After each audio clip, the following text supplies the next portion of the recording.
कशी आहेस केवढा? मी बरी आहे. तू? मी बी बरा आहे. कधी कुठे स्वप्न विरले प्रेम हरले. माझ्या मनातलं सगळं सांगून बी काहीच फरक पडला नाही ना अभ्या.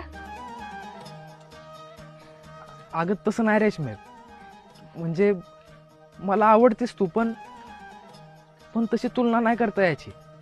त्यापेक्षा नाही आवडत हे म्हणलेलं आवडलं असतं अभ्या. आपण आधी सारखं नाही राहू शकत का आता? सगळं आधीसारखं असताना तर राहिलो बी असतो. अगं मग आता एवढं काय बदललंय? माझ्यासाठी सगळंच बदललंय अभ्या. आधी मी तुला माझ्या मनातलं कळू दिलं नव्हतं. अरे पण आता तुला सगळंच माहित आहे ना. याआधी तुम्हा दोघांना एकत्र बघण्याचा एवढा त्रास नव्हता होत. अरे पण आता होतोय. काय करू मी त्याचं?